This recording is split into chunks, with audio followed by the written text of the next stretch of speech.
Wassalatu wassalamu ala rasulillahil karimil amin Sayyidina Muhammadin wa ala alihi wa sahbihi wa dhurriyatihi wa ummatihi ila yaumiddin wa ba'd. Faya ahbaballahi wa ahbab rasulihi sallallahu alaihi wasallam, usi nafsi wa iyyakum bi taqwallahi faqad fazal muttaqun fala tamutunna illa wa antum muslimun.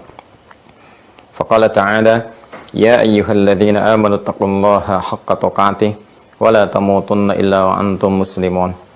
Saudara-saudariku, kita bermohon pada Allah Subhanahu wa taala, semoga Allah Subhanahu wa taala senantiasa menjaga, menyehatkan, melindungi serta membimbing kita ke jalan-jalan kebaikan dan menjadikan sisa hidup kita lebih mulia, berkehidupan yang baik, hayatan thayyibah, dan berakhir dengan keadaan yang juga mulia di sisi Allah Subhanahu wa taala, husnul khatimah. Semoga saudara-saudari kita yang belum beriman sampai detik ini dikuatkan jiwanya oleh Allah, dikuatkan lisannya untuk bersyahadat sebelum wafat dan kembali pada Allah Subhanahu wa taala.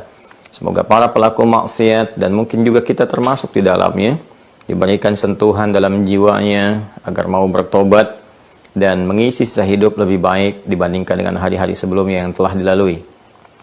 Baiklah, kita akan lanjutkan bahasan kita masih di tahap pembahasan tentang bab akidah. Di bab akidah pun kita masih masuk kepada penguatan iman yang jadi pondasi keislaman kita, yaitu dasar keislaman nomor 1. Islam ditenun seperti telah kita pelajari dengan dua pokok utama, yaitu iman dan amal. Iman terkait dengan pondasi keyakinan. Dari keyakinan itu kita bisa berekspresi, beramal. Ya, iman disebut juga dengan akidah, memberikan pesan gambaran bahwa keyakinan tanpa ragu itu harus diikat dalam jiwa kita. Kemudian bila ikatan itu telah kokoh, urwatul wuthqa, maka nanti akan melahirkan jalan-jalan kita ya untuk bisa mendekat kepada Allah. Dibukalah oleh Allah jalannya untuk kita beramal. Maka jalan itu disebut dengan syariat namanya, ya. Syariat adalah gambaran penguatan iman sekaligus menjadi parameter tingkat kekuatan dan ikatan iman kita di dalam jiwa. Nah, supaya imannya kuat itu, maka Allah Subhanahu wa taala memberikan kepada kita satu perintah penguat ya untuk belajar menguatkan iman. Dalam penguatan iman ini maka turun ayat-ayat supaya kita menambah pengetahuan untuk menguatkannya. Telah kita uraikan baik di surah ke-47 Muhammad SAW ayat 19, fa'lam annahu la ilaha illallah, atau juga Quran surah ketiga Ali Imran di ayat ke-18 ya. Syahidallahu annahu la ilaha illa huwa wal malaikatu wa ulul ilmi qa'iman bil qista, seperti pernah kita uraikan. Dan dalam hal inilah kemudian para ulama mengarang kitab-kitab berdasarkan juga petunjuk-petunjuk dari Al-Qur'an, hadis-hadis Nabi Muhammad SAW yang membentuk satu kurikulum iman dan diajarkan kepada kita. Ternyata pokoknya itu untuk menguatkan simpul-simpul iman supaya kuat itu ada 6. Dari 6 itu yang pertama adalah kita harus belajar dengan pengetahuan yang benar, yang kuat untuk menetapkan sebuah kebenaran la ilaha illallah, yaitu dengan cara mengenal Allah Subhanahu wa taala. Kemudian mengetahui sifat-sifat dan asmanya yang mulia, tanda-tanda keagungannya di semesta, sampai kita memantapkan dalam jiwa Allah adalah Tuhan yang sesungguhnya.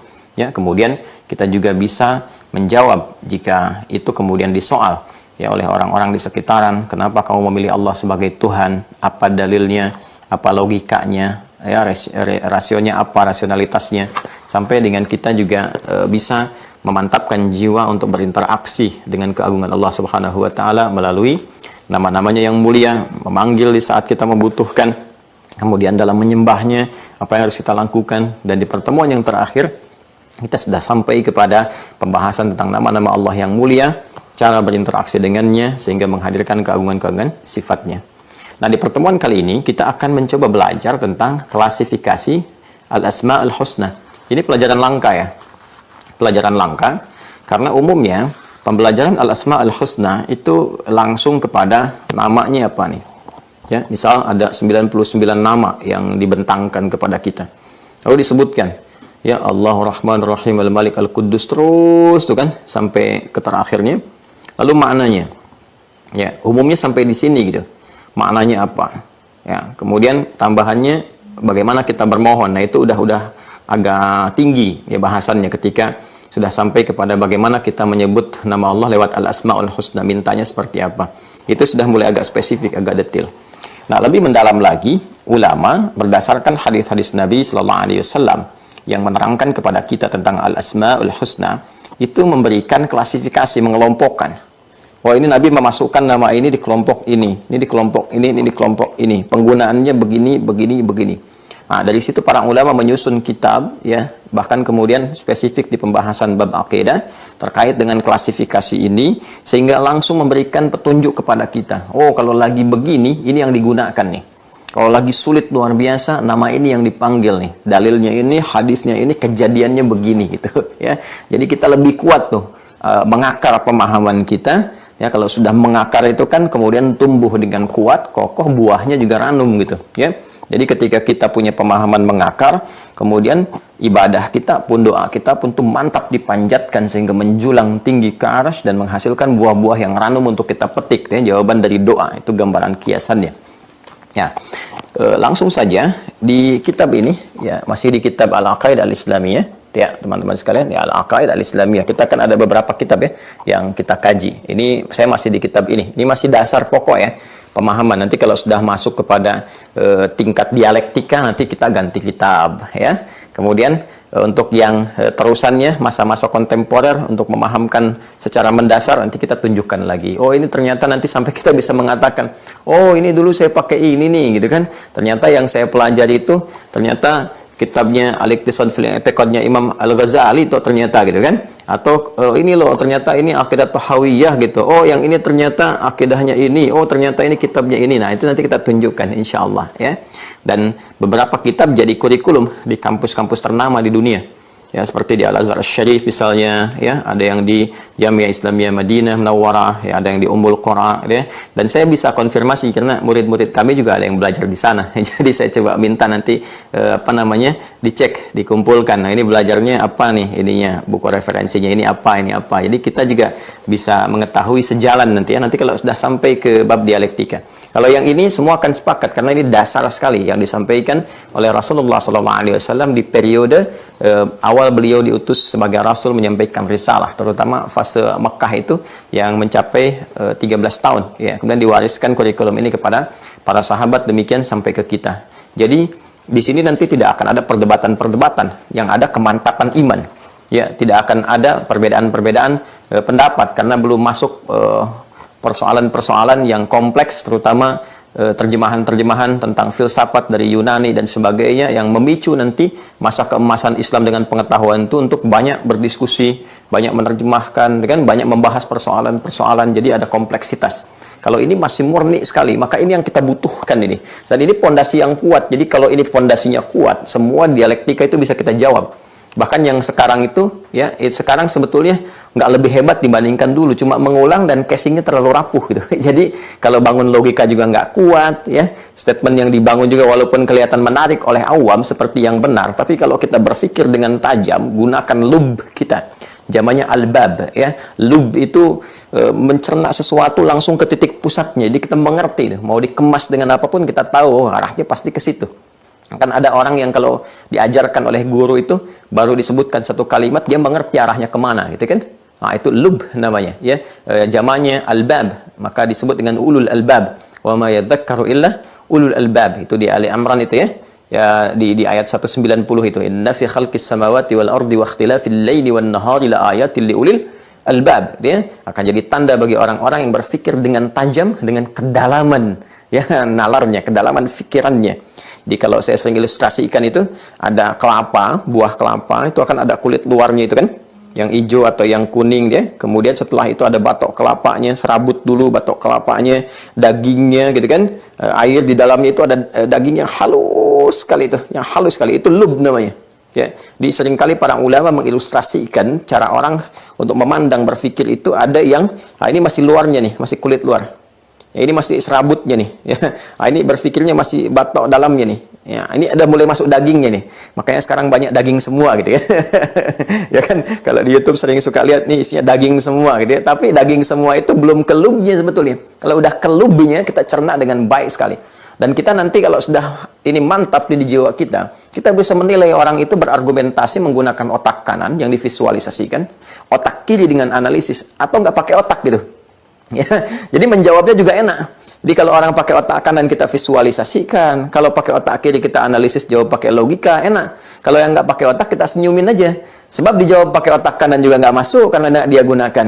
Jawab pakai otak kiri juga nggak bisa dia jangkau karena nggak dipakai. Gitu kan? Nah, maka yang seperti itu ada kalanya kata Nabi Shallallahu Alaihi Wasallam berdebat dengan orang-orang yang tidak mengejar kebenaran, ya. Walaupun kita berada dalam posisi benar, lebih baik meninggalkan itu lebih bagus gitu.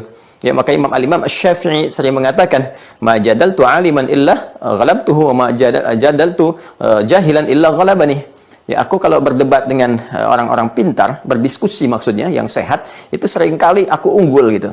Tapi kalau aku berdiskusi dengan orang bodoh, aku banyak kalahnya. Kenapa? Karena ya aja lah gitu, iya aja gitu.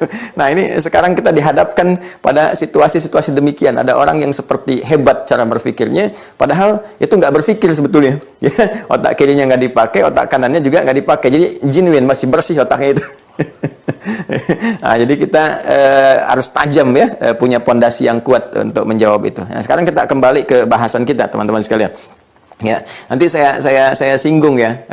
Kenapa saya sampaikan ini? Karena ketika tadi malam sebentar ya sedikit aja cerita nih dengan teman-teman. Nah, kalau ngaji nanti offline saya tunjukkan cara menganalisis supaya kita bisa berbagi dan teman-teman juga memberi masukan. Saya itu kalau pelajari satu kasus itu cari itu sampai ke akar gitu. Ya, seperti semalam saya menyampaikan pandangan tentang kontroversi Permendikbud nomor 30 tahun 2021 itu saya cari sampai akar dulu di mana nih ketemu ini. Bukan cuma undang-undangnya. Saya juga punya konsepsi di Amerika yang ini tentang sexual violence on campus, strategies for prevention. Ini konsepsi di Amerika tahun 2014, 2016. Ya, yang sebetulnya konsepsinya banyak di copy paste. Cuman kan nggak saya ungkap lebih jauh gitu kan, karena kita concernnya ke undang-undang atau peraturan yang akan diterapkan di kita saja. Jadi kalimat atas persetujuan korban itu diterjemahkan dari bahasa Inggris sebetulnya. Saya tahu sumbernya, ya dari mana sumber dasar gitu dan sebagainya. Itu kita sudah punya. Jadi kalau ada orang berkata, Anda nggak ngerti bahasa hukum, ya Anda yang nggak baca. Kan ahli hukum juga banyak yang memberikan pandangan ya, tapi kita harus konstruktif. Ya, jadi bukan tujuan untuk mencela, merendahkan, menjatuhkan, tidak boleh seperti itu. Kita membangun, ya, membangun keharmonian, membangun sesuatu yang positif sehingga semua merasakan manfaat, ya. Tapi dalam diskusi kita harus mencari referensi-referensi yang menguatkan, bukan untuk mencari pembenaran, ya, tapi mencari kebenaran yang kalaupun kita kurang kita terima. Ya, jadi kalau ada masukan bagus kita terima, kita perbaiki. Itu sifat mukmin yang sejati, ya. Pancaran imannya di situ. Baik, di halaman 30 ya. Ini belum dikopikan karena baru dibahas pagi ini. Ini halaman 30 ya. Halaman 30 sampai nanti di halaman ke-33. 30 sampai 33. Nanti admin tolong ya. Nanti di scan kemudian ditampilkan di web dan peserta mendownload semua ya. Jadi nanti belajar ini bisa sampai 2 pekan nih. Belajar yang ini ya. 3 halaman. Jadi nanti saya terangkan Anda sudah pegang ininya. Bismillahirrahmanirrahim, kita langsungkan. Wa fi kitabid dinil islami, ya, dan dalam satu kitab ya berjudul Dinul Islam terdapat satu penjabaran tentang klasifikasi al-asma al-husna. Jadi ini pun kitab-kitab para ulama itu mengutip lagi ya kitab-kitab ulama yang sebelumnya nanti terhubung kepada Rasulullah sallallahu alaihi wasallam. Itu yang disebut dengan ittisalus sanad. Ittisalus sanadil ilmi. Jadi kebersambungan ya transmisi keilmuan. Dan itu sangat populer di dalam Islam. Kita punya tradisi transmisi ilmu ya yang nggak ditemukan. Ya nggak ditemukan di konsepsi keyakinan yang lain. Di kita itu ada sehingga kita bisa tenang menjalankan proses ritual syariat, kan? Ibadah, muamalah karena dasar pengetahuannya kuat sekali, terhubung transmisinya sampai sumber yang paling primer, yaitu Rasulullah sallallahu alaihi wasallam, dan itu pun dibuktikan kerasulannya. Makanya Al-Imam Al-Bukhari ketika memulai menulis Sahih Al-Bukhari untuk menampilkan hadis-hadis Rasulullah sallallahu alaihi wasallam itu membuka dengan kitab Bad'ul Wahyi. Ya, pembuka wahyu gitu untuk memberikan kepada kita pandangan seperti ini nih yang disebut dengan nabi ini cirinya begini ya, gambarannya begini. Jadi untuk memantapkan kepada kita tentang kerasulan Nabi Muhammad sallallahu alaihi wasallam selain pembuktian lewat mukjizat itu nanti. Ya, jadi itu yang disebut dengan sanad. Bahkan di kita ada ungkapan laulal isnadu la yaqulun nasu ma yasha. Kalaulah tanpa ada sanad ini yang terjaga ya di semua aspek itu. Di Al-Qur'an ada sanadnya. Makanya kita ngaji riwayat itu ada sanad. Ya, saya berguru misalnya saya punya beberapa guru tuh ya. Ada Syekh Dukani gitu kan, ada Syekh Ali Al-Libi, Syekh Ali An-Nijeri gitu kan, macam-macam itu. Itu semua punya sanad ke atas tuh. Jadi kalau diteruskan sampai ke Rasulullah sallallahu alaihi wasallam di Al-Qur'an. Di hadis juga ada sanad. Jangan salah. Ada sanad itu. Kita ngaji hadis Al-Bukhari, siapa gurunya sampai ke atas punya sanad sampai ke Rasulullah. Hadis Muslim juga demikian terus sampai ke atas gitu ya. Terus yang sunan-sunan juga demikian sampai ke atasnya gitu. Itu di kita ada seperti itu sehingga terjaga. Dan biasanya para ulama-ulama pun mengutip ulama sebelumnya. Makanya di kitab-kitab tafsir kan seringkali dikutip ini pendapatnya ini ya, di tabi'in ini misalnya sampai ke sahabat ini, sampai ke Rasulullah sallallahu alaihi wasallam lewat hadisnya. Ya, di bab-bab fikih juga demikian. Qala kadza qala al-Imam Asy-Syafi'i rahimahullah, qala al-Imam Ahmad rahimahullah, qala al-Imam Malik ya. Imam Syafi'i mengutip Imam Malik. Nanti juga menyampaikan pendapat misalnya al-Imam Abu Hanifah atau dua muridnya misalnya kan Muhammad dengan Yusuf ya rahimahumallahu taala gitu dan seterusnya. Nah, kita punya jalur itu sehingga tingkat akurasi informasi yang disampaikan itu terjaga. Otentisitasnya terjaga, transmisi keilmuannya terjaga, argumentasinya pun kuat ya. Nah, karena itu penting bagi kita untuk terapannya, menggali ilmu itu ya seperti itu. Ada runtutan-runtutan sanad yang tersambung, itu bisa dicek. Jadi kalau agak bergeser aja, itu pasti ke hati kita, ke fitrah nggak masuk. Pasti ada pertanyaan. Ya, Anda kan kalau disebutkan syahadat itu bukan kalimat iman, tauhid, tapi kalimat persatuan. Kan jiwa kita udah goyah kan? Ini menunjukkan ada yang salah gitu. Nah, ini gampang ujinya sebetulnya. Fitrah kita nggak bisa menerima secara langsung gitu. Jadi nanti dilacak dari mana ketemunya, itu bisa dilihat dahsyatnya di transmisi keilmuan kita itu dahsyatnya teman-teman sekalian. Itu bisa dicek nih. Oh ini bahkan orang ketahuan si fulan bermasalah. Bermasalahnya di mana ketahuan. Ya, ada ilmunya, bahkan ada ilmu jarah wa ta'dil, ya kan? Mizanul i'tidal misalnya kan apa namanya ada lagi at-taqrib wa tahdzib ya tahdzibut tahdzib dan seterusnya. Itu menarik sekali kalau bermasalah di tengah nih periwayatnya hadisnya apa nih nanti ya ada hadis mu'dal nanti itu kan ada munqati yang nggak sampai maqtu yang terputus dhaifnya tuh macam-macam itu di sana di matan juga begitu ya makanya ada tradisi nih agak berkurang sekarang di kita ya, dulu kalau orang ngaji itu sorogan istilahnya, datang ke syekh. Memang begitu. Ya, makanya di tradisi ulama dulu itu mengatakannya qara'tu ala syekh fulan, qara'tu ala syekh fulan. Saya bacakan kepada syekh saya si fulan. Ya, misalnya Al-Imam Syafi'i kan ngaji ke Imam Malik tuh di Madinah atas perintah ibunya, datang ke Imam Malik di Madinah. Itu kalimatnya qara'tul muwatta' ala Al-Imam Malik. Saya baca muwatta' ke Imam Malik.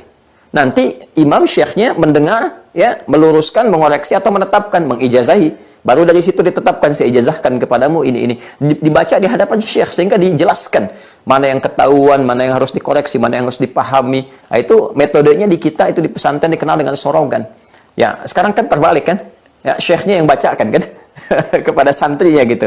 Ya, sehingga nggak diketahui di santri ini. Kalau nggak dites kan nggak diketahui. Kayak Mira ini dites, diuji ini dengan lisan. Nggak ketahuan. Pahamnya betulan, gitu kan? Atau memang nggak paham.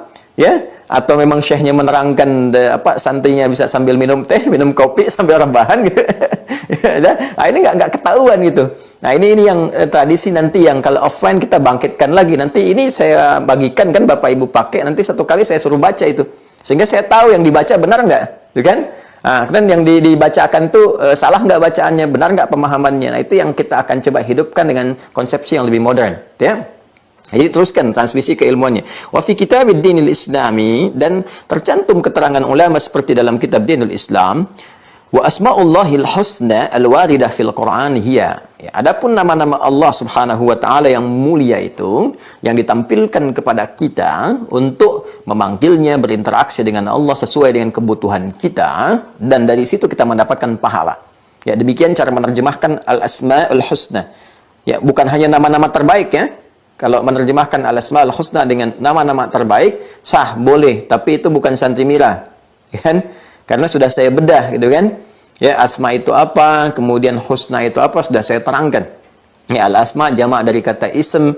Ism itu nanti akarnya bisa menunjuk kepada wasbah atau sumu. Kalau dari kata wasbah, wasama gitu kan, ya itu atau wasima, sehingga menjadi ismun, itu menunjuk kepada alamat yang melekat kepada zat, gitu ya. Alamat yang melekat kepada zat. Bahasa kitanya nama, gitu kan.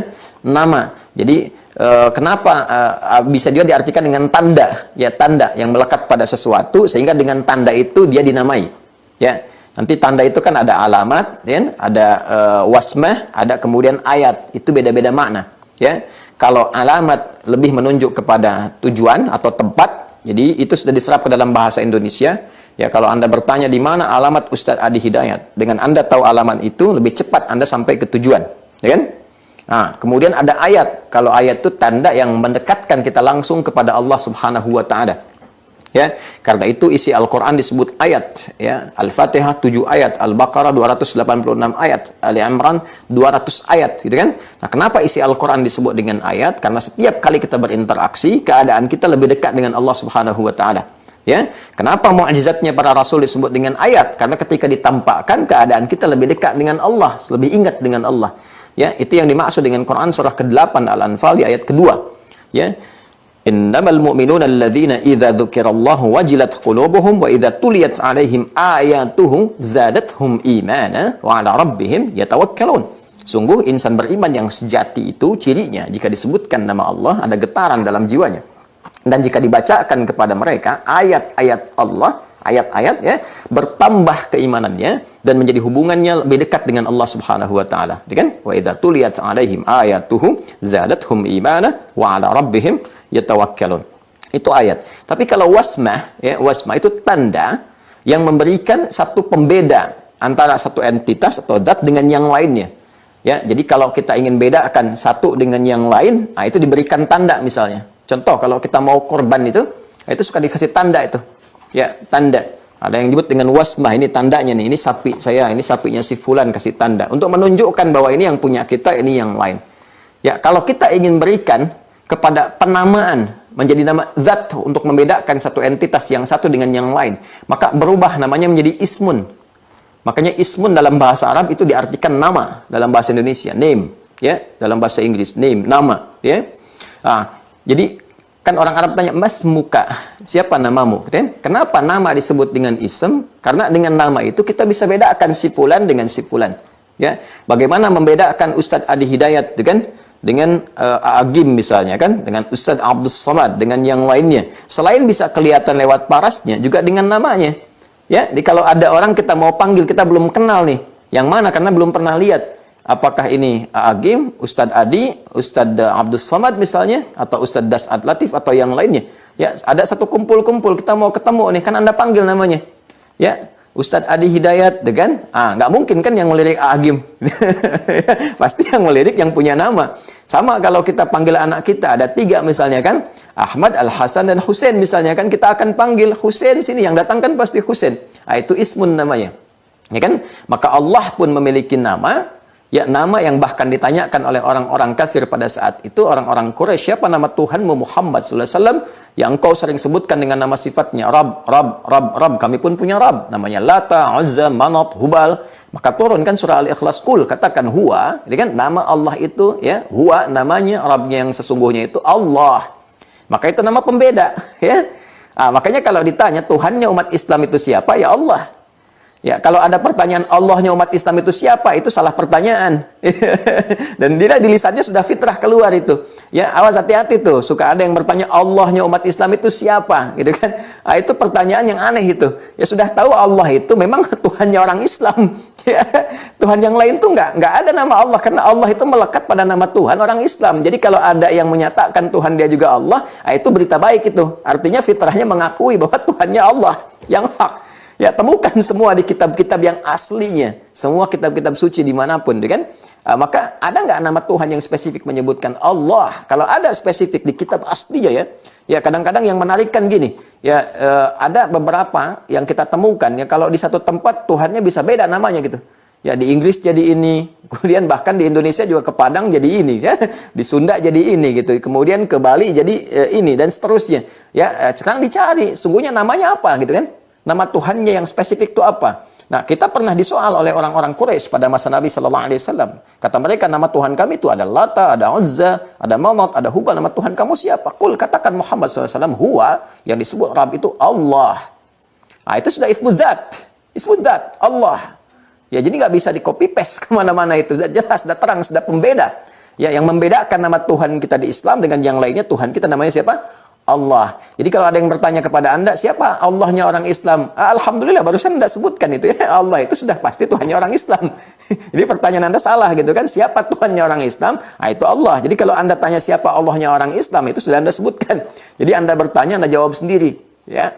Nah, itu saya sampaikan penting karena ini seperti sederhana tapi itu dalam. Kalau kita nggak paham dengan kalimat, nggak belajar ini, nggak belajar Asmaul Husna yang pertama itu, kita akan banyak terjebak tuh dengan keadaan-keadaan seperti itu. Sehingga kadang-kadang nanti dibuat ragu.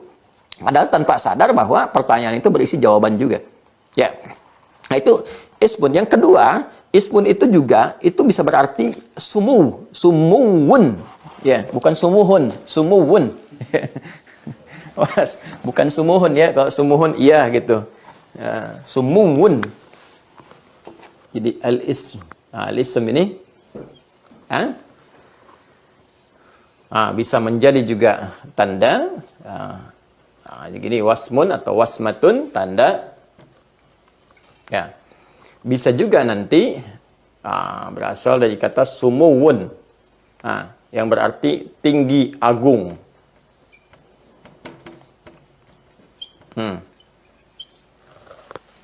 Pernah dengar kata sama? Ya. Sama rafa'aha wa wada'al mizan. Dengan sama itu juga dari kata sumu.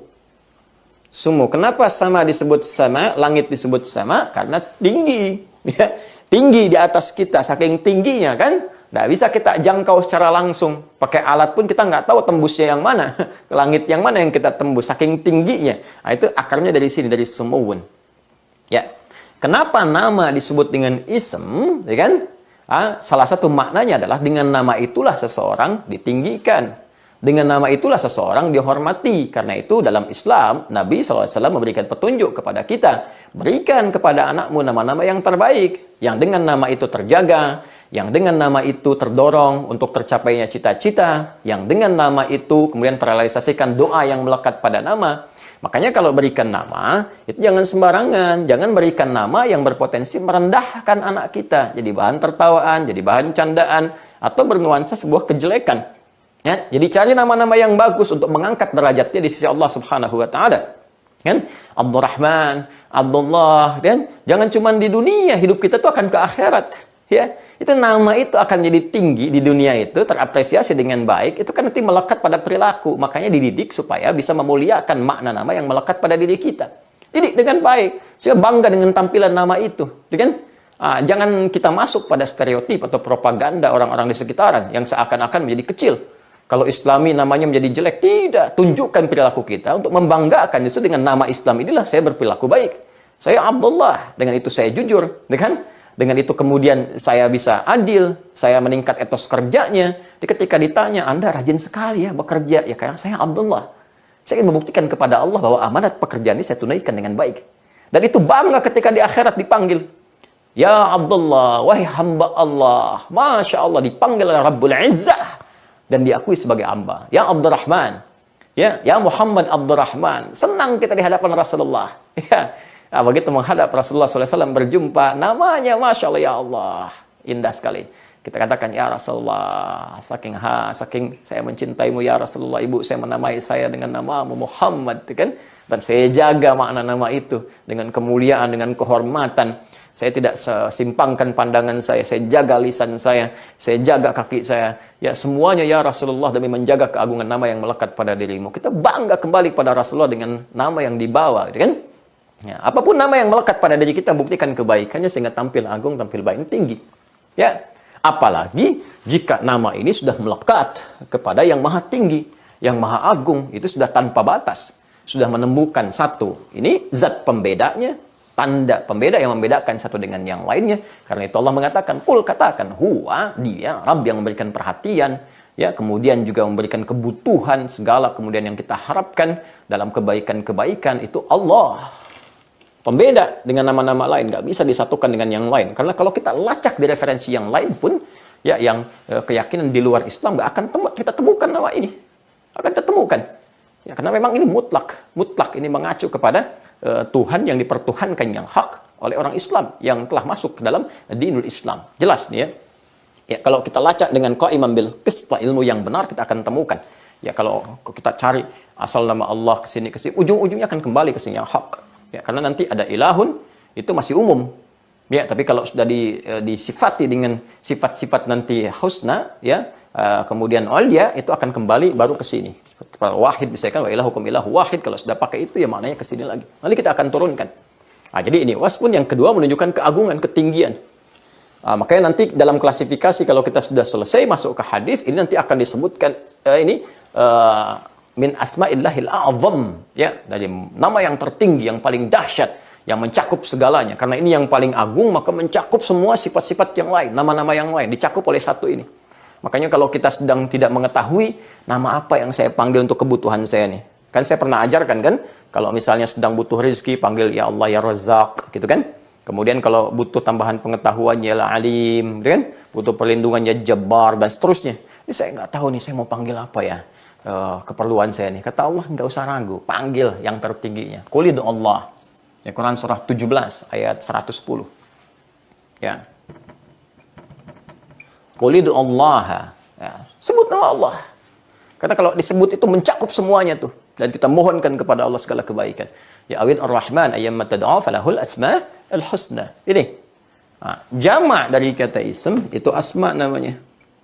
Al-asma'. Kan? Asma'. Itu jama' dari kata apa? Ism.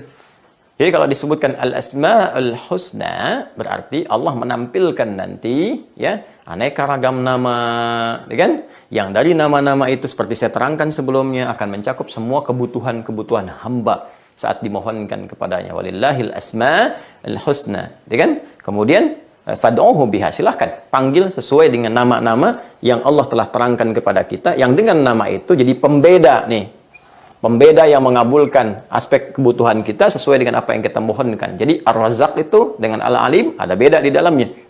Penekanannya kemana? Dengan As-Sabr agak beda, gitu kan? Kemudian dengan Ar-Rahman agak beda. Nanti tinggal kita pilih dari pembeda itu mana yang menunjukkan kepada aspek kebutuhan kita. Dan dengan itulah kemudian akan ditinggikan, diangkat, diagungkan, ditambahkan. Ya, dengan memohon Allahumma ya Razzaq, ya Allah ya Razzaq, ya Razzaq. Kalau benar cara memohonnya seperti saya terangkan di pertemuan yang lalu, diisi dengan ibadah, dasar imannya kuat, maka diangkat derajat kita, ditinggikan, ditambahkan anugerah Allah sesuai dengan apa yang kita butuhkan. Sepanjang terpenuhi antara hak dan kewajibannya. Al-Husna saya tegaskan lagi, ini bukan sekedar nama dan diartikan baik, bukan. Ya, Santimira nggak boleh begitu cara menerangkannya, ya kan? Ini kan korelasinya ada terkait dengan kata dasarnya hasuna, kan? Dari sini muncul kata hasan, juga turunannya hasanah, seperti yang pernah saya terangkan dulu. Ya, di sini konsepsinya bukan sekedar baik, tapi juga mengandung penilaian positif dari Allah Subhanahu wa Ta'ala, yang dengan penilaian ini melahirkan pahala, kan? Dinilai baik menjadi amal soleh, makanya nanti muncul hasanah, man jaa bil hasanati falahu asyru amsalihha. Jadi ketika Anda memanggil Allah, berdoa itu baru menyebut namanya dengan tujuan mengamalkan al-asmaul husna, dicatat sebagai perbuatan hasanah. Nanti dari hasanah itu ada pahalanya. Ya, disebut dengan ajrun. Itu berdoa dalam Islam itu Masya Allah sangat diapresiasi karena doanya sendiri ibadah. Wa qala rabbukum ud'uni astajib lakum innal ladzina yastakbiruna an ibadati. Doanya udah ibadah. Jadi begitu kita memanggil dengan nama ini, kalau benar manggilnya ya berdasar iman kita, ingin mengamalkan isi Al-Qur'an, petunjuk Rasulullah ya, dalam hadis-hadis Nabi, maka ketika baru disebutkan ya Allah ya Rahman, itu udah ada pahalanya, tek dituliskan 10 kebaikan.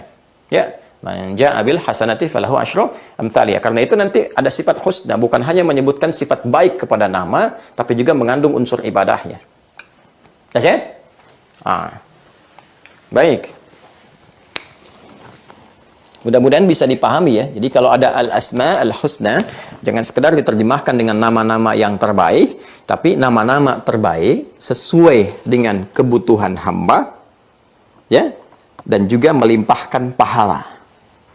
Nama-nama terbaik sesuai kebutuhan hamba yang juga melimpahkan pahala. Jadi nanti kalau ada ujian di Mira, ujian tulisan misalnya, nanti kalau udah masuk, ada video ini kita tuntas ya. Nanti ada ujian tulisan, soalnya cukup beragam, tapi kan pilihan ganda. Ya, pilihan ganda di situ. Nggak ada ganda campuran, nggak ada ganda langsung, itu pilihan gandanya. Tinggal Anda pilih gitu ya. Jadi Anda tinggal pilih yang mana nih. Misalnya Al-Asmaul Husna, apakah definisinya, artinya?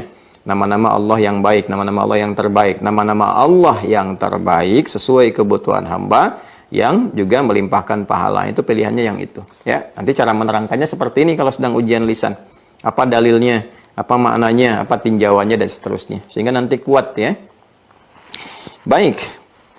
Dan nama-nama Allah yang terbaik, yang juga disampaikan berdasar kebutuhan hamba untuk memanggilnya dan melimpahkan pahala yang termaksud dalam Al-Quran, ialah klasifikasi sebagai berikut. 1. Ya. Baik, kita pelan-pelan ya. Awalan asma'un muta'alliqatun bidzatihi ta'ala. Ya, pertama nama-nama ya. Nama-nama terbaik gitu kan, yang berkaitan dengan zatnya Allah Subhanahu wa taala. Jadi kalau disebutkan nama zat ya. Jadi kalau kita sering diajarkan Al-Asmaul Husna, ya kan, dibentangkan setidaknya kurang lebih 99 nama berdasarkan keterangan Nabi sallallahu alaihi wasallam, ya kan? Dari 99 itu pertama, ya kan? Kita katakan asmaun yang tadi di kitab ya, muta'alliqah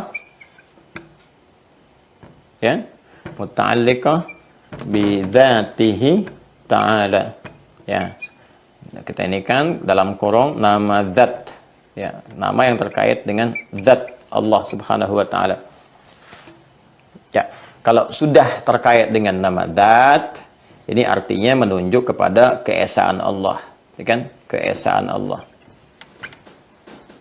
Esa itu kan tunggal ya.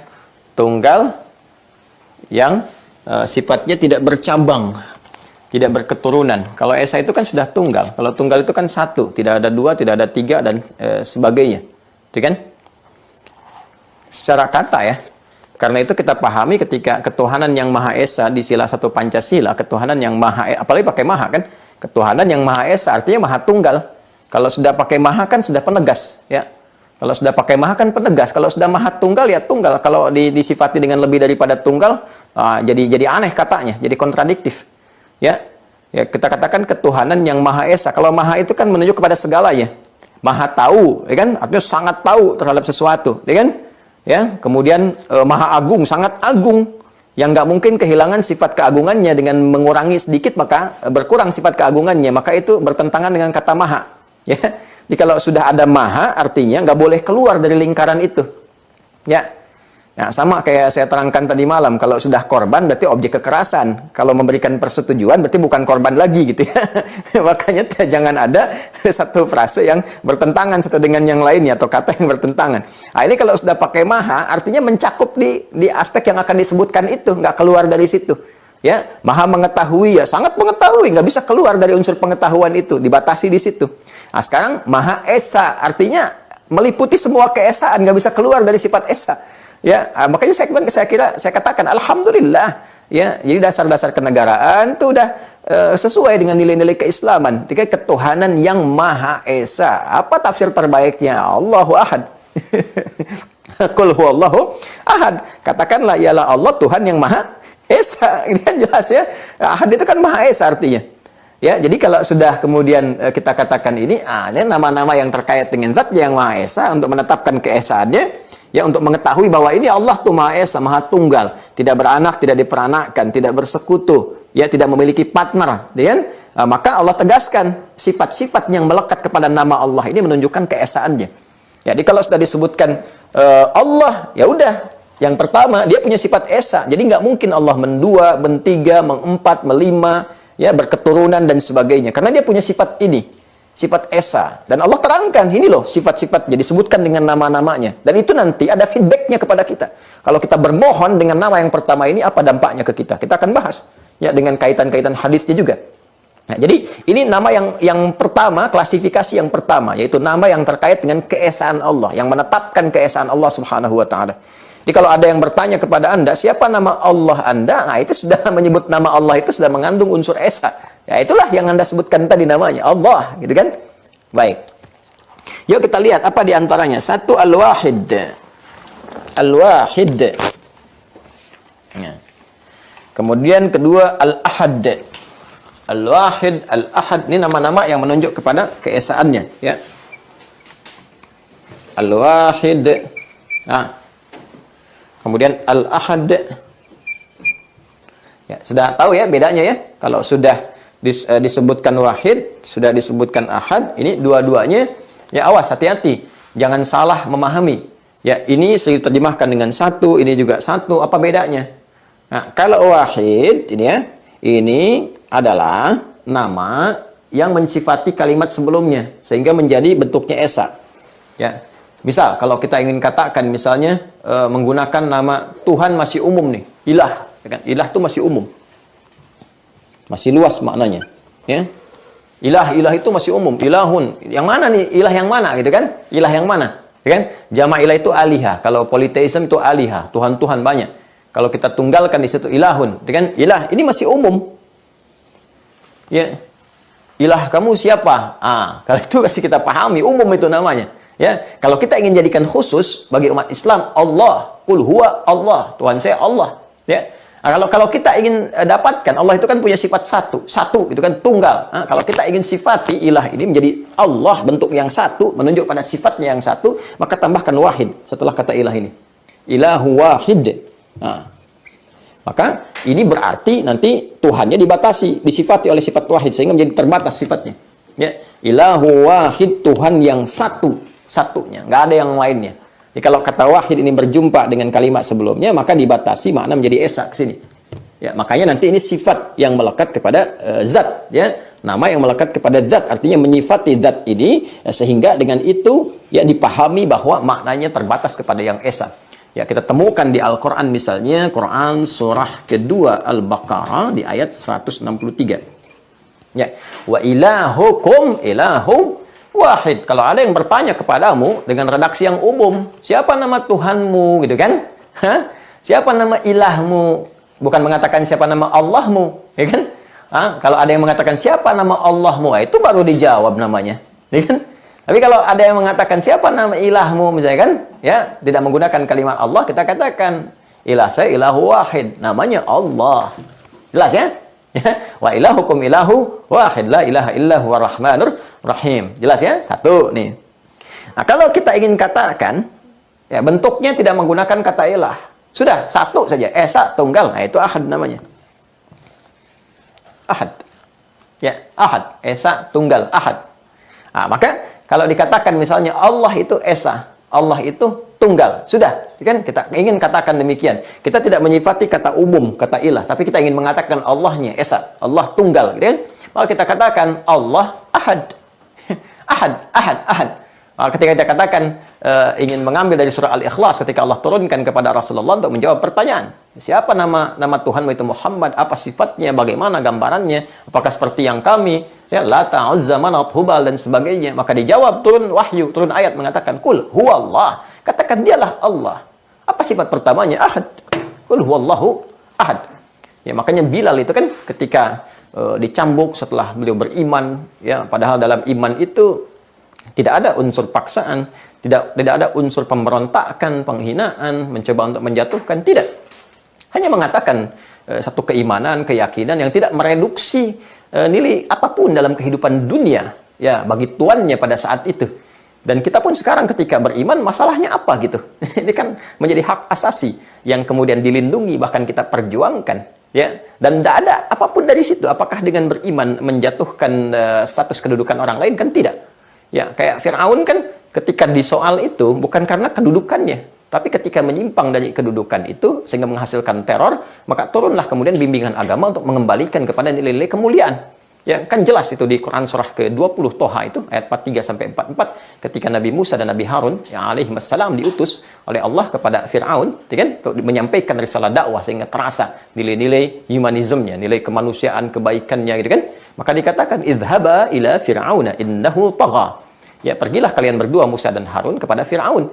Ingatkan bahwa dia telah melampaui batas. Ya, jadi menyelewengkan ya kedudukan yang dititipkan kepadanya. ya, menyalahgunakan kekuasaan pada masa itu. Jadi yang disoal bukan kekuasaannya. Musa dan Harun diutus bukan untuk menurunkan Firaun sebagai raja, bukan. Tapi untuk mengembalikan fungsi kedudukan supaya berjalan dengan baik. Diterima oleh masyarakat dengan nyaman, dengan adil, dengan menenangkan. Sehingga dengan itu pun dia terangkat.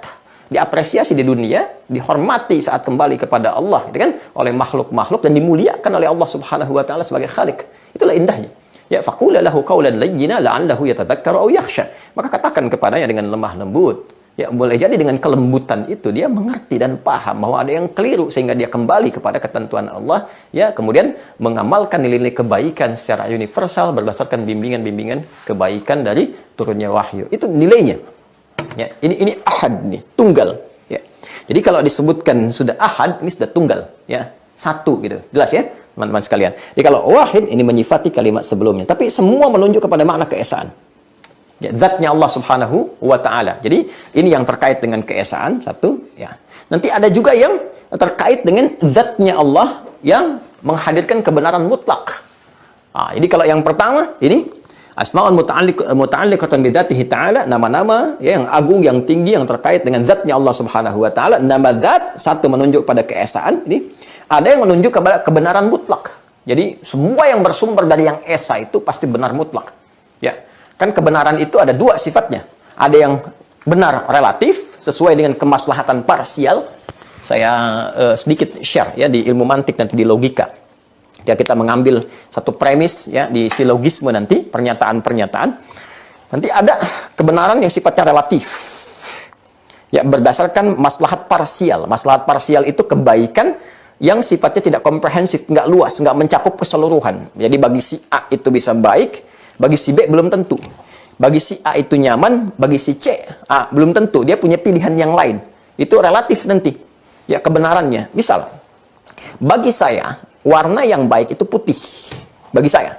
Dengan misal, saya ingin katakan ini loh, yang benar bagi saya, yang diantara sekian yang ada, yang benar, yang bagus untuk saya itu putih. Yang lain mungkin berbeda.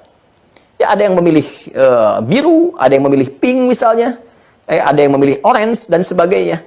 Nah, makanya ini kan Bapak Ibu ya berpenampilan, memakai pakaian bahkan ya jilbab untuk perempuan, peci laki-laki dan sebagainya, kan seleranya bisa beda-beda. Ya, ada yang mau kenanya pink misalnya, kan ada yang mau kenanya putih, ada yang mau kenanya macam-macam, biru ya, bahkan pakaian juga bisa lain-lain. Bagi yang satu batik, ini nih yang benar digunakan di hari ini pakai batik. Kalian mengatakan, oh enggak, ya, pakai kemeja itu lebih pas gitu. Nah, itu relatif sifatnya. Ya, relatif. Ya, di agama, di dalam syariat, kebenaran ini yang sifatnya relatif nanti nggak disebut dengan relatif di istilah syariat itu. Kalau ada yang sifatnya relatif, yang ini mayahtamil kadziba wasidqa, ini kebenaran dua-duanya bisa mutlak tapi menjadi pilihan. Kalau ditarik ke dalam ibadah. Ya, jadi nggak ada sifat relatif di dalamnya, kalaupun ditarik, tapi menjadi kebenaran pilihan istilahnya. Ya, jadi kalau misalnya kita mau sujud nih, mau pakai lutut dulu, mau pakai telapak tangan dulu, dua-duanya benar. Ya, nggak ada unsur relatifnya. Jadi semuanya benar. Kalau relatif diragukan. Jadi yang pakai lutut benar, pakai telapak tangan benar, tapi berdasarkan nanti pilihan mana yang paling sesuai. Kalau lutut bermasalah pakai telapak tangan bermasalah pakai lutut. Jadi kalau kita tarik semua ke konsepsi agama, relativitas itu menjadi hilang. Ya, menjadi hilang. Nanti berubah menjadi kebenaran absolut. Nah, kalau sudah menjadi kebenaran absolut, itu namanya berubah menjadi hak. Al-haqqa. Jelas ya? Kalau kebenaran relatif disebut as-sidqu dalam bahasa Arab. As-sidqu. Makanya di ilmu balaghah itu as-sidqu ma yahtamilu sidqa wal kadhiba. Masih relatif. Mungkin ini benar, mungkin salah. Ya kan? Nah, semua kebenaran relatif ini itu di semua kemanusiaan itu memiliki sifat relatif. Makanya sepanjang menggunakan hukum manusia, ya, ada manusia, ini bisa relatif. Di sini mungkin benar, di sini mungkin keliru. Apa yang dianggap benar di Indonesia, di Singapura belum tentu. Ya, apa yang dianggap benar di Singapura, di Amerika belum tentu. Ya, bahkan apa yang dianggap benar di Lebak Bulus, ya, di Kampung Rambutan belum tentu. Ya, dulu di Lebak Bulus ada terminal Lebak Bulus, masuk toiletnya 1.000. Itu di Kampung Rambutan ada 2.000. Jadi begitu Anda masuk Kampung Rambutan, toilet bayar 1.000, orang Kampung Rambutan akan bilang penjaganya, oh ini nggak benar nih, harusnya 2.000. Kemarin saya di Lebak Bulus cuma 1.000 Pak, itu di Lebak Bulus, sekarang di Rambutan. Ya? Nah, jadi itu masih relatif namanya, berdasarkan hukum-hukum yang melekat di dalamnya. Jadi relativisme ini hanya berlaku pada konteks-konteks yang sifatnya memang dipahami sebagai pilihan. Tapi Maaf ya, agak bingung nggak? Jadi nggak apa-apa ya, supaya kita memahami dengan baik. Tapi dalam berkehidupan, kita butuh kepastian hukum yang sifatnya mutlak, absolut. Kalau nggak diikat dengan yang mutlak, bahkan yang disepakati saja, kacau kehidupan. Nanti semua serba relatif. Ya, semua serba relatif. Semua akan mengatakan, belum tentu kok itu relatif. Jangan merasa benar sendiri. Nanti semua akan mengatakan begitu. Ya, jangan merasa diri paling benar, gitu kan? Yang lain juga pasti memiliki unsur kebenaran. Kalau ini paham dibawa ke semua aspek kehidupan, nggak ada yang absolutnya, maka tata kehidupan sosial, bahkan bernegara, itu akan kacau. Anda bisa bayangkan nggak ketika ada persidangan misalnya, ya, hakim menuntut, jaksa menuntut, hakim memutuskan.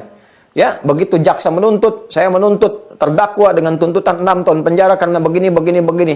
Kemudian terdakwa menjawab, Pak Jaksa, itu relatif, itu kan pemahaman Anda. Maksud saya bukan begitu. Setiap orang punya unsur kebenaran. Loh, bagaimana bisa memutuskan itu? Sampai setelah hakim memutuskan pun terdakwa dihukum saya dengan hukuman pidana, ya, hukuman penjara selama 4 tahun penjara. Saya kan 2 tahun lebih ringan daripada tuntutan jaksa. Divonis 4 tahun. Dia keberatan. Saya keberatan majelis hakim. Itu kan relatif. Itu persepsi majelis hakim saja. Maksud saya tidak begitu. Jadi semua yang mengatakan relatif akhirnya nisbi. Nggak ada unsur kebenarannya di situ. Ya, jadi kalau ada orang mengatakan paham relativisme, namanya paham relativisme. Kalau ada yang mengatakan jangan merasa paling benar, semua pun juga punya unsur-unsur dari kebenaran. Mungkin saja apa yang Anda sampaikan juga salah, yang lain benar. Ya, kita bisa mengatakan, ya, apa yang Anda sampaikan juga belum tentu benar. Anda relatif juga. Jadi nggak harus saya ambil juga pernyataan Anda. Itu dalam dunia logika begitu. Jadi paham ini nggak ada satu kepastian. Karena itu dalam kehidupan kita butuh satu kepastian hukum, kepastian berkehidupan yang sifatnya mutlak, jadi acuan. Nah, dalam konteks kehidupan sosial kita atau kebangsaan itu kan ada undang-undang tuh, ya, undang-undang ini sehingga jadi acuan. Kalau ada kejadian begini, ini yang digunakan. Kejadian ini digunakan sehingga jadi kepastian acuan. Ya, dalam kehidupan berbangsa, bernegara. Kayak persoalan pendidikan, misalnya ada pasal 31. Jadi kalau ada persoalan pendidikan begini-begini, kita kembalikan ke situ. Oh, ini asasnya nih. Ya, hak mendapatkan pendidikannya ayat 1-nya gitu kan. Kemudian konsepsinya di ayat 3-nya. Demikian seterusnya. Nanti ada undang-undang yang mengatur sisdiknasnya dalam konteks itu. Kita kembalikan ke situ. Aturan beragama pasal 29 misalnya kan. Dan turunan-turunan lainnya. Aturan tentang sumber daya mineral pasal 33 misalnya. Ya, dan seterusnya. Ya, jadi ada acuan. Nah, semua acuan ini berlaku untuk kehidupan berbangsa, bernegara di satu tempat. Kita pindah ke tempat lain, mungkin bisa beda lagi. Nggak bisa kita bawa dasar undang-undang Indonesia, misalnya dalam saat kunjungan kita ke Amerika. Kita gunakan berekspresi seperti ini, menurut di Amerika ini nggak tepat, boleh jadi demikian. Ya, jadi itu pun masih terbatas satu tempat. Ya, kalau kita ingin katakan mencakup keseluruhan, mutlak kebenarannya. Dipandang mau di Amerika, di Indonesia, di Asia, di Eropa, di Afrika, semua ya menyepakati bahwa itu benar sebagai patlukan mutlak. Itu bahasa Arabnya disebut hak, namanya hak. Hak. Al-haq. Kalau sudah menggunakan kata al-haq, maka sumber kebenarannya ini sifatnya sangat mutlak, absolut, karena bersumber dari Yang Maha Esa, terkait dengan zatnya. Kalau sudah dengan zat, yaitu dengan Allah ke sini. Ya. Terkait dengan apa? Allah Subhanahu wa taala. Ya, sudah kalau sudah bersumber dari Allah, semua benar. Nggak ada yang salah. Kalau kita menganggap masih ada yang kurang tepat, kan? Masih ada yang kurang benar, masih ada yang meragukan, dipertanyakan keimanannya. Justru ketika kita menetapkan Allah sebagai Tuhan, konsepsinya adalah meyakini sepenuhnya kebenarannya. Dan semua apa yang difirmankan, semua benar. Semua yang melekat kepada Tuhan, semua benar, semua mutlak hak. Ya, jadi kalau masih ada yang pertanyakan misalnya Al-Quran, masih ada isi yang diragukan, ya, masih ada yang belum berkesesuaian dengan perkembangan zaman, itu dipertanyakan keimanannya kalau dia mengatakan beriman dan muslim. Ya, Al-Quran produk budaya, misalnya, itu dipertanyakan keimanannya. Ya, karena dasar utama, dasar yang paling dasar dari iman itu keyakinan tanpa ragu. Ya, keyakinan tanpa ragu. Apa yang diyakini? Ya, kebenarannya. Makanya disebut at-tasdiq. Membenarkan sesuatu bisyai' tasdiqan laziman haqqan. Membenarkan sesuatu dengan kepastian, keyakinan yang kokoh tanpa ragu sedikit pun akan kebenaran mutlak yang absolut. Yang absolut. Jadi ketika disebut iman itu sudah menetapkan kebenaran absolut. Kalau masih meragukan ada persoalan. Dan nama yang mewakili kebenaran absolut ini disebut al-haq. Ya, karena itu Allah tegaskan misalnya dalam Al-Qur'an, al-haqqu mir rabbika fala takunanna minal mumtarin. Misal di Quran surah kedua Al-Baqarah Ayat 147 gitu kan? Ya, di paling kanan agak sedikit ke atas. Al-haqqu min rabbika fala takunanna minal mumtarin. Semua yang hak itu bersumber dari Rabbmu, Allah Subhanahu wa taala. Nah, jadi maksudnya apa? Maksudnya begini, terapannya. Ya, kalau kita nanti gunakan nama ini untuk memanggil Allah Subhanahu wa taala. Nah, ini nanti ada feedbacknya kepada kita. Apa di antaranya? Ya, di antaranya begini. Kalau kita panggil misalnya ya Allah, ya Ahadul Haq. Ya Allah, yang telah aku tetapkan keesaanmu, yang tunggal, yang maha, yang tidak ada duanya. Karena itulah aku bersandar kepadamu untuk memohon. Karena engkau pusat tumpuan, karena engkau yang esa, tidak punya serikat, tidak punya partner. Dan semua yang kau tetapkan pasti benar mutlak. Ya, dan dengan kebenaran itulah, dengan keyakinan itu aku minta kepadamu. Semua jawabanmu pasti benar. Semua apa yang kau berikan pasti benar. Semua yang kau anugerahkan pasti semuanya ada manfaat yang benar. Karena itulah aku memohon kepadamu dengan namamu yang mulia ini. Nanti kita akan lihat ketika Anda memanggil dengan sifat-sifat ini, apa yang terjadi pada jawaban permintaan kita. Nanti kita akan bacakan. Tapi saya ingin Anda paham dulu ya. Jadi kalau kita ingin berdoa kepada Allah dan menyebut ini, nggak boleh ragu sedikit pun. Nggak boleh sedikit pun ada keraguan. Jadi kalau berdoa itu jangan ada unsur ragu di dalam, harus yakin dengan apa yang kita minta. Sepanjang kita mohonkan itu baik. Ya, karena Allah akan memberikan jawaban lebih baik daripada yang kita minta dengan kebenaran absolut yang Allah turunkan. Ya. Yang terakhir sebagai gambaran ini, nanti kalau turun jawaban dari Allah, jawaban doa itu kan ada 3 jenisnya. Ya, diberikan sesuai kebutuhan langsung. Ingat ya, ingat betul baik-baik ini ya. Jawaban doa itu ada 3. Diberikan sesuai kebutuhan langsung. Yang kedua, diberikan saat kita siap menerimanya. Ya, jadi bukan ditunda, tapi diberikan saat kita siap menerimanya. Ya, saya beri analogi pada yang kedua gini. Anda punya anak usia 5 tahun. Dia lihat kakaknya sudah pakai motor. Dia minta kepada Anda, ayah, tolong berikan Nanda motor. Dan Anda punya, Allah titipkan kepada Anda harta yang cukup untuk beli motor, lebih dari cukup. Mobil pun bisa. Tapi pertanyaannya, apakah Anda akan berikan? Ya, tidak tentunya. Ya, Anda akan berikan, nih motor adik, Anda kasih motor-motoran. Ya, saya pengen motor yang seperti kakak. Nanti kalau sudah usia seperti kakak, seperti adik ini motornya yang ini. Keren kalau pakai ini. Kalau pakai itu nanti nggak kuat.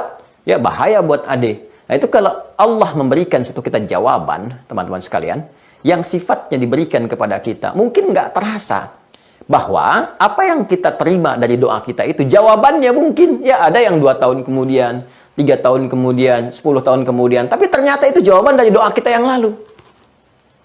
Kenapa? Karena Allah memberikan kepada kita sesuai dengan kebutuhan kita. Karena tahu Allah mutlak yang kita butuhkan itu kapan. Yang benar buat kita itu apa. Sifat hak ini yang menjadikan Allah memberikan kepada kita apa yang kita butuhkan ketika siap menerimanya. Jelas ya? Nah, ini jangan dikira kita saja. Nabi juga demikian. Nabi itu kan meminta kepada Allah sambil menengadahkan tangannya. Berharap mohon ke langit begini. Supaya kiblat itu kan dikembalikan ke kiblat awal. Yang paling utama yaitu di Ka'bah. Di Makkah Al-Mukarramah. Tapi kapan dikabulkan itu? Kan tidak langsung. Ya, bahkan dikabulkannya saat di Madinah. Sedangkan syariat sholat turunnya kan ya setahun sebelum hijrah. Usia Nabi 52 tahun, 12 tahun. Fase risalah dakwah itu ya berlangsung di Mekah. Kemudian ada panggilan Isra dan Mi'raj. Itu kan diberikan kemudian risalah sholat. Kan itu nggak langsung menghadap ke arah Ka'bah. Ya, menghadapnya ke arah Baitul Maqdis pada saat itu. Sampai kemudian hijrah ke Al-Yathrib, kelak jadi Al-Madinah, Al-Munawwarah. Di awal masa hijrah pun masih ke arah Baitul Maqdis. Sampai orang-orang Yahudi mengolok-olok Muhammad SAW dan pengikutnya itu nggak punya kiblat dan sebagainya. Ya turun kan Al-Baqarah ayat 144. Quran surah kedua ayat 144. Qad nara taqalluba wajhika fis sama' falanuwalliyannaka qiblatan tardaha fawalli wajhaka syatral masjidil haram. Itu kan? Hah? Ya, kami perhatikan kata Allah itu. Kami perhatikan kau sering menengadahkan wajahmu memohon ya kepada Allah Subhanahu wa taala, itu kan meminta. Jadi setiap kita memohon itu jangan dikira diabaikan, diperhatikan, diberikan pahalanya, diberikan perhatian. Nanti saat ada kesiapan diberikan. Karena kalau diberikan kemudian tanpa kita siap, di situ Allah nggak adil. Ya, jadi salah dan sifat Allah itu mulia dari segala kesalahan. Jelas ya? Ya, jadi kalau Nabi Ibrahim ya, Nabi Ibrahim, Nabi Ismail itu berdoa minta sama Allah supaya lahir Nabi yang terakhir yang paling mulia itu di dekat Ka'bah lahirnya. Ya, karena Ka'bah tempat paling mulia, maka minta kepada Allah, Rasul penutup pun yang paling hebat, yang paling mulia, lahirnya dekat Ka'bah. Itu cuma satu, Nabi Muhammad SAW yang lahir dekat Ka'bah. Itu didoakan oleh dua nabi sekaligus, Nabi Ibrahim, Nabi Ismail. Jadi Al-Baqarah ayat 129, Al-Baqarah ayat 129. Rabbana wab'ats fihim rasulan minhum yatlu 'alaihim ayatika wa yu'allimuhumul kitaba wal hikmah wa yuzakkihim innaka antal azizul hakim. Ya. Itu berdoa setelah meninggikan Ka'bah itu, berdoa supaya minta lahir seorang rasul dari kalangan masyarakat yang berkehidupan dekat Ka'bah ini. Dan yang lahir siapa? Nabi Muhammad. Tahu dari mana? Karena cuma nabi, situsnya masih ada sekarang yang jadi Al-Maktabah Qadimah sekarang. Jadi kalau dari Anda hotelnya mana nih? Kalau Hilton atau misalnya Grand Zamzam yang paling enak patokannya, ya turun ke bawah, belok kanan sedikit yang ada Jabal Qubais di atasnya. Lurus, ya, pos satpam di situ, kemudian ada kipas angin sampai 37 tuh, saya pernah hitung tuh, sampai ke ujung. Kan? Terus sampai kalau kiri nanti Babus Salam, ke kanannya tarik garis lurus terus sampai ketemu bangunan warna krem. Tulisannya Al-Maktabah Al-Qadimah. Ya, Anda masuk ke situ ada merpati-merpati bawah-bawahnya itu kan, terus lurus sampai ke situ, Anda temukan bangunan Al-Maktabah Al-Qadimah. Itu tempat Nabi dilahirkan di situ. Ya, serbang jalan sedikit, nah samping kanannya ada tempat ngambil air Zam-Zam menggunakan keran pakai jerigen. Ya, yang besar itu dulu masih 10 real, yang kecil masih 5 real itu jerigennya, ya. Nanti ada orang-orang pakai taksi ke arah sana, itu ke arah Taif. Nah, itu masih ada di situ. Anda tahu, doanya kan dimohonkan di masa-masa yang lampau 30 generasi. 30 generasi terjawabnya baru setelah 30 generasi. Ini berdoanya 30 generasi, setiap generasi bisa ribuan tahun. Ya, jaraknya dari kelahiran Nabi Muhammad. Nabi Isa ke Nabi Muhammad 600 tahun, Nabi Musa ke Nabi Muhammad 2000 tahun. Ini dari masa Nabi Ibrahim alaihissalam. Ini berdoa di masa Nabi Ibrahim alaihissalam, kan, dengan Nabi Ismail putranya yang alaihissalam dikabulkannya di era 30 generasi setelahnya. Muhammad SAW bin Abdullah bin Abdul Muttalib bin Hashim bin Abdul Manaf bin Qusay bin Murrah bin Kilab bin Ka'ab bin Ghalib bin Fihir bin Malik bin Nadar bin Kinana bin Khuzaimah bin Mudrika bin Ilyas bin Nizar bin Mudar bin Ma'ad bin Adnan bin Adi bin Adri bin Muqawwam bin Nahur bin Tarikh bin Ya'rub bin Yasjub bin Nabit bin Ismail alaihissalam bin Ibrahim alaihissalam. 30 generasi. Baru dijawab. Ini Nabi gelar Khalilullah, yang paling dekat dengan Allah, gitu kan? Dimuliakan oleh Allah, Abul Anbiya, bapak para nabi, mewarisi banyak kebaikan-kebaikan, dekat dengan Allah, surganya terjamin mulia. Berdoa dikabulkan ribuan tahun setelahnya. Anda, saya, kita, nabi bukan, rasul bukan, belum ada pujian khusus untuk kita, surga belum terjamin. Berdoa sekarang, nuntut sekarang juga. Kan? Sementara yang diminta mungkin belum cocok. Ini Allah tuh maha hak, maha tahu yang benar. Nah, kemudian yang ketiga jawaban dari doa itu sifatnya bisa Allah mengabulkan apa yang dibutuhkan dengan daripada apa yang diinginkan. Kita inginnya A, Allah berikan B, kan? Karena ini yang paling kita butuhkan. Kenapa? Karena kalau sudut pandang kita minta masih relatif, benar nggak? Mungkin menurut kita untuk sekarang bagus. Menurut Allah ke depan ada persoalan kamu dengan itu. Ya Allah, saya minta, ya Allah, saya minta motor untuk memudahkan saya, ya Allah, dalam berusaha, dalam beribadah, ta'lim ke masjid dan sebagainya. Dikasih sepeda.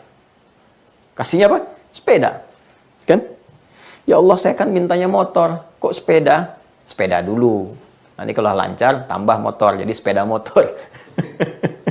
Nah, kita tahu aja kan sekarang pengen motor. Allah maha tahu ke depan. Allah ya'lamu wa antum la ta'lamun. Kalau dikasih motor, kamu nggak tahu nih kejadian begini nggak seimbang dengan keadaan dirimu. La yukallifullahu nafsan illa wus'aha. Allah nggak ngasih titipan, nggak ngasih ujian, ya nggak ngasih harta, ya nggak ngasih macam-macam ujian kehidupan kalau nggak sanggup kamu jalani. Kalau ada beban yang besar nggak berkesesuaian nggak akan diberikan.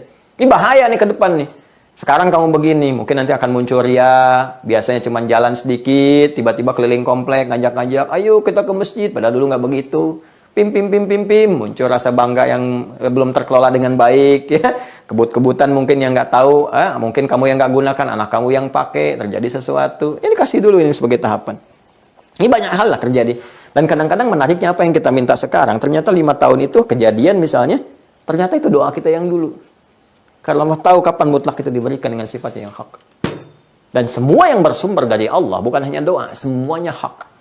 Bahwa ketetapannya terkait dengan sifat tauhidnya, terkait dengan fikih, terkait dengan macam-macam, semua hak. Jadi kalau ada konsepsi ibadah, itu diikat dengan sifat hak. Jadi ini ibadah yang benar untuk menu bagi roh kita. Jadi kalau ada muamalah, ini cara muamalah yang benar. Mau diuji pakai apapun akan ketemu kebenarannya.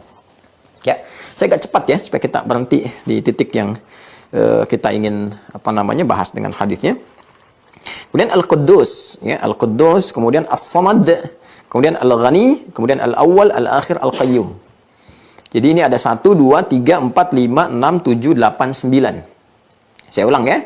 1 Al-Wahid, kedua Al-Ahad, ketiga Al-Haq, keempat Al-Quddus, kelima As-Samad, keenam Al-Ghani, ketujuh Al-Awwal, kedelapan Al-Akhir, kesembilan Al-Qayyum.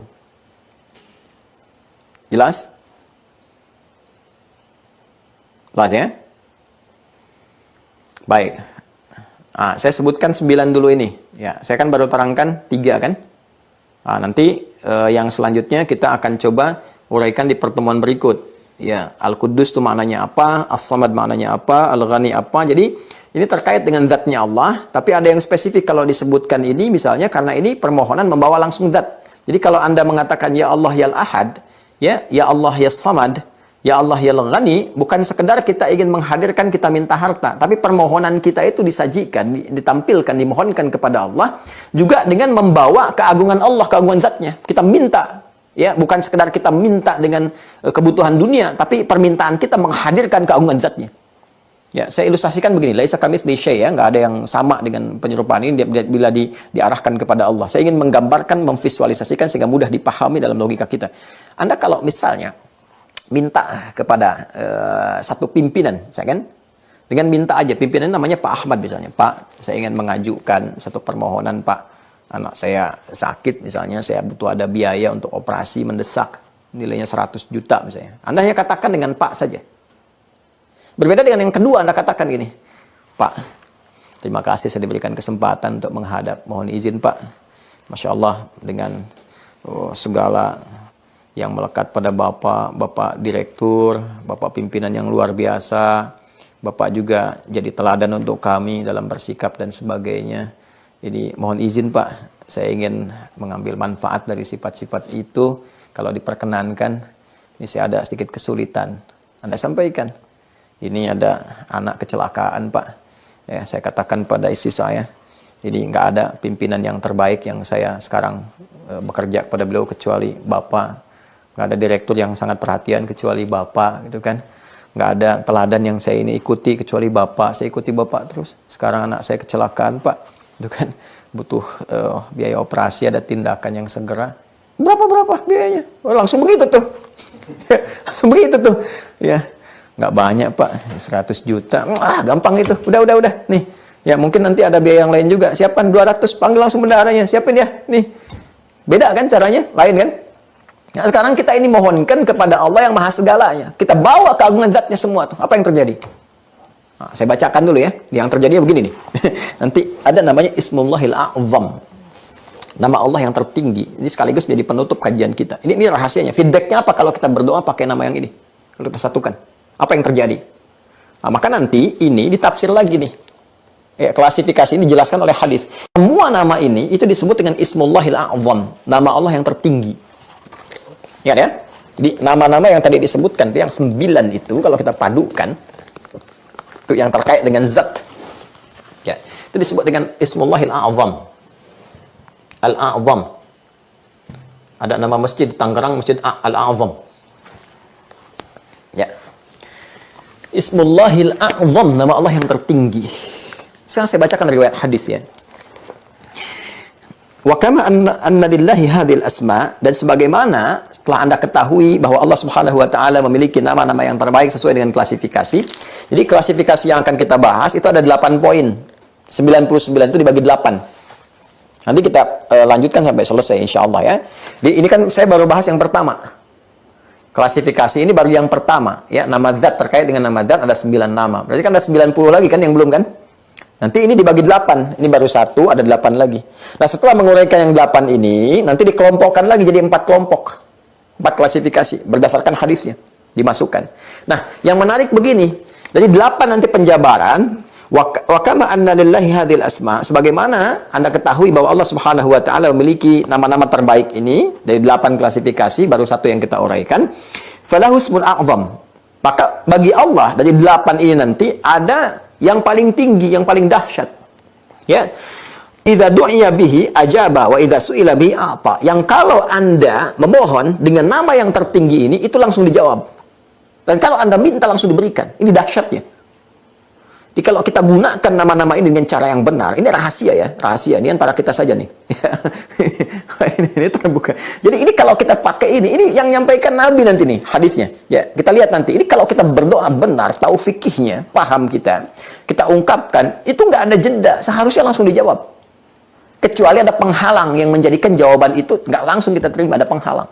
Ya, seperti dosa misalnya yang belum digugurkan, maksiat yang belum dientaskan dulu, hijab yang belum dibuka. Sepanjang bersih, bagus, benar, itu seketika. Ya, gercep kata orang sekarang gitu ya. Ya, gerakan cepat gitu, cepat memintanya, cepat dijawabnya gitu ya. Nah, yuk kita lihat. Ja'a dzikruhu fi mayali min ahaditsa. Ya, dari mana semua itu? Nih, ini katanya disebutkan ya, kisah itu, dalilnya itu dari hadis-hadis berikut. Ini ada hadisnya lagi. Ya, satu, an Buraidah radhiyallahu taala anhu qala, ya. Hadatsana qala an Buraidah radhiyallahu taala anhu qala. Ini hadisnya dari Buraidah, semoga Allah ridai kepada beliau, menyampaikan berikut ini. Saya bacakan ya. Sami'an Nabiyyu sallallahu alaihi wasallam rajulan yad'u. Nabi sallallahu alaihi wasallam satu kali pernah mendengar seseorang sedang berdoa.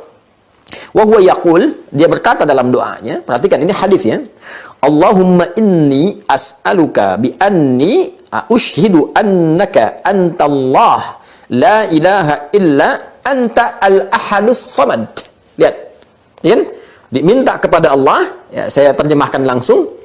Allahumma ya Allah dengan segala kelembutan. Ya, kalau ya Allah itu kalau digabungkan jadi Allahumma. Ya Allah kalau digabungkan jadi Allahumma. Ya Allah itu kalimat fitrah tuh. Ya, kalimat fitrah. Bahkan kalau kita dalam keadaan tertentu kita menyebut namanya. Bahkan kepeleset pun nyebut ya Allah kan. Sebagai gambaran minta tolong kan ya Allah gitu kan. Ya, anak-anak lari dari kita ya Allah gitu kan, sebagai gambaran fitrah minta tolong, itu fitrah kita, itu fitrah muncul sendirinya. Nah, kalau kita gabungkan ya dengan Allah, itu gabungannya disebut Allahumma. Jadi nama lain dari ya Allah itu Allahumma. Kalau kita minta Allahumma itu artinya ya Allah. Cuma lebih lembut, lebih halus. Makanya kalau kita sebut Allahumma, itu sebut dengan perasaan yang lembut, yang halus, yang memohon dengan sangat. Itu gambaran tadarruan wa khifah. Itu di Quran surah ke-7 Al-A'raf ayat 205. Ya wadhkur rabbaka fi nafsika tadarruan wa khifatan wa dunal jahri minal qaul. Nah, itu namanya Allahumma, mohon.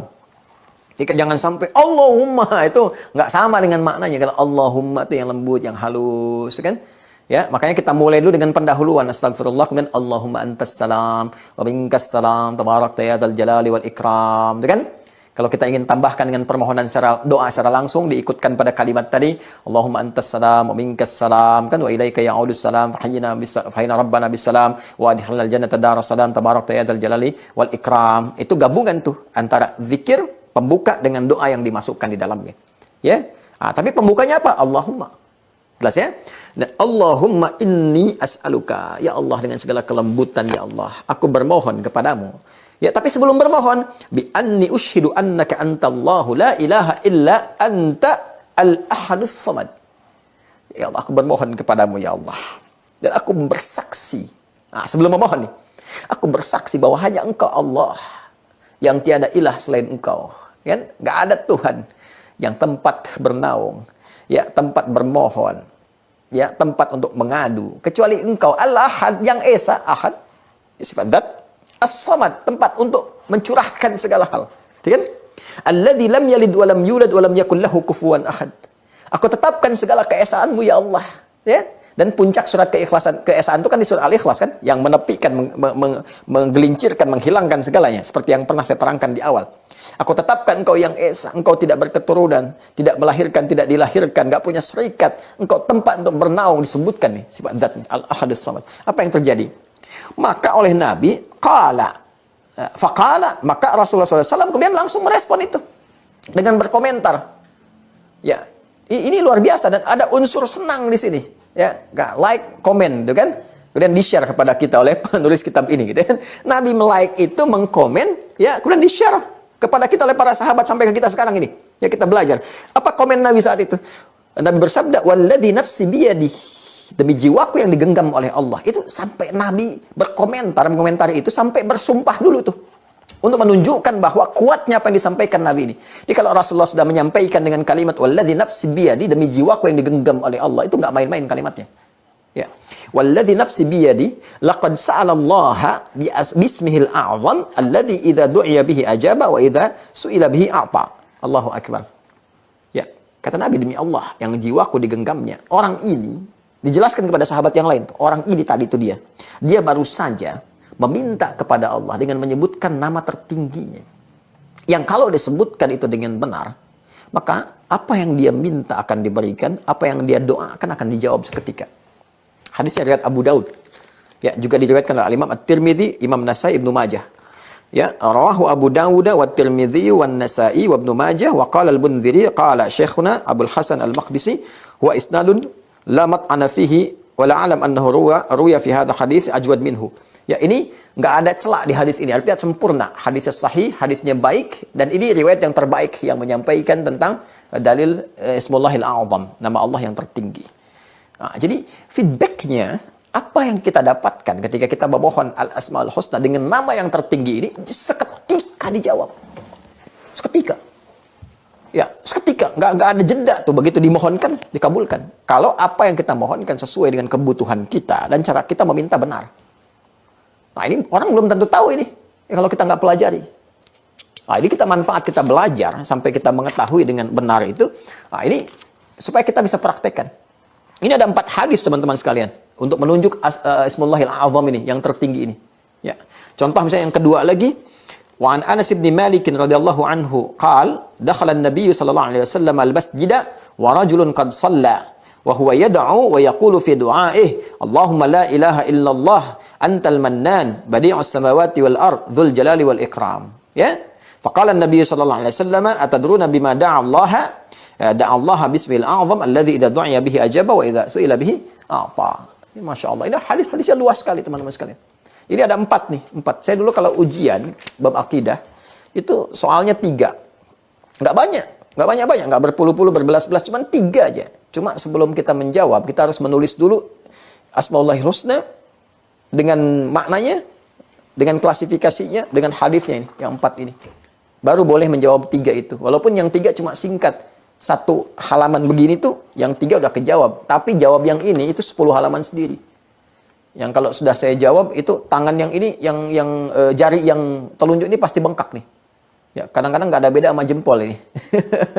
Jadi perjuangan kita untuk belajar itu, ya jawab ujian saja itu sampai bengkak tuh. Anda tinggal menunggu, mendengar, ya men-scan kitab, kemudian mendengar penjelasan dengan baik, praktekkan, enak sekali. Ya, doa dijawab, alhamdulillah. Ya, dan kalau dengan semua itu belum serius gitu kan? Ya dengan cara apa lagi kita mesti menerangkan? Nah itu ya kurang lebih teman-teman sekalian. Ini kita ambil yang pertama dulu. Nanti kita akan masuk lagi. Yang keduanya apa? Seperti yang disebut di hadis yang kedua tadi nanti.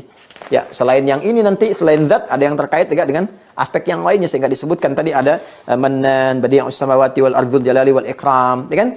Kemudian La ilaha illallah. Itu masuk nanti ada zat disebutkan, ada sisi lain disebutkan. Kita akan lihat dari 7 yang lain. Dari 8 klasifikasi yang kita bawa. Dan feedbacknya kepada jawaban doa kita. Seperti apa. Ya, jadi tidak cukup kita untuk mendapatkan hasil yang lebih, tidak cukup dengan kita menghafal misalnya kan, atau menyebut secara acak, harus tahu ini kemana arahnya, ini pintunya apa, ini gambarannya apa. Dengan menghafal dapat pahala, dengan memahami dapat esensi, dan dengan mengamalkan ada feedback yang bisa kita raih. Ya. Saya kira itu yang kita uraikan di kesempatan kali ini. Allahumma taqabbal minna innaka antas sami'ul alim wa tub alaina innaka antat tawwabur rahim. Allahumma rabbana atina fid dunya hasanah wa fil akhirati hasanah wa qina adzaban nar. Allahumma 'allimna ma yanfa'una wa fahimna ya Allah bima ta'allamna wa wafiqna li na'mala ma fahimna bih. Allahumma rabbana ij'alna min ahli al-Qur'an waj'al al-Qur'ana sahiban lana fid dunya wa syafi'an lana fil akhirati ya arhamar rahimin. Wa sallallahu ala sayyidina Muhammad wa ala alihi wa sahbihi wa dhurriyyatihi wa ummatihi ila yaumiddin wa akhiru da'wana subhanakallahumma wa bihamdika nashhadu an la ilaha illa anta nastaghfiruka wa natubu ilaik. Walhamdulillahi rabbil alamin. Wassalamualaikum warahmatullahi wabarakatuh.